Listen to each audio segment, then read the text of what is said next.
So you guys, I'm on Maui right now, and we just drove through all around the island on the road to Hana.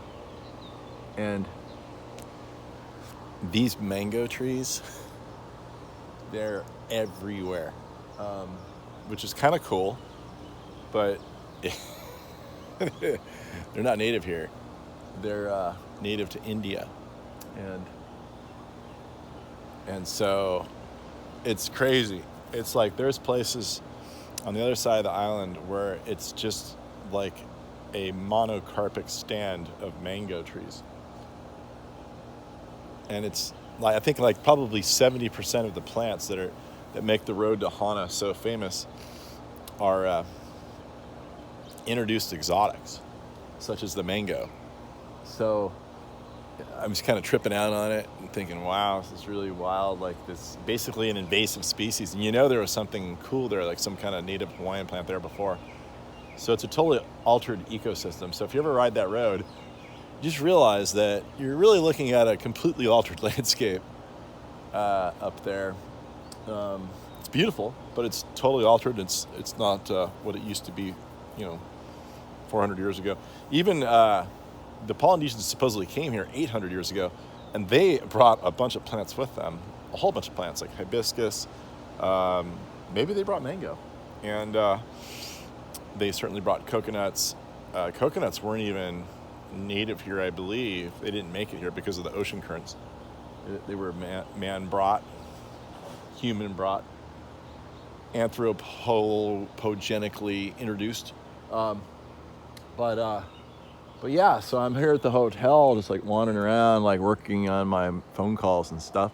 And I'm seeing this big tree here on the perimeter of the property, and I'm marveling at the beauty of these mangoes and the flowering right now. They're just flowering in May and pushing out some new growth here, you see. And this is so beautiful, this new growth. But what's interesting, this is a seedling here. And here's another seedling. Oh, look. Here's a knife. I might be able to use that. Cut some coconuts. Yeah, and here's like a pretty big tree back in here. Right there. Big tree naturalizing underneath these big giant ones here. So it seems to be... there's a Mexican fan palm naturalizing.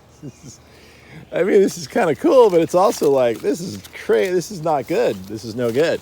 Anytime you have these plants overtaking natural environments, look at this. This is a weed. So the mangoes are dropping off these trees, and they're causing a whole second generation of forest. And you can see how easily these plants can get out of control all over the island. So it's just something to think about, it just kind of is what it is. We can't really go back now. But it is something to think about when you introduce a plant into an environment. You want to make sure it's not too invasive. In California, the good news is that we, it's dry enough there where these mangoes aren't going to cause a problem. And they're also sort of outside their sweet zone with climate. And so they won't be an invasive pest. Maybe in Southern California creeks and watersheds, possibly, but I really can't see these things getting too far out of control. But always something to think about, invasive species, even when they're gorgeous like mangoes.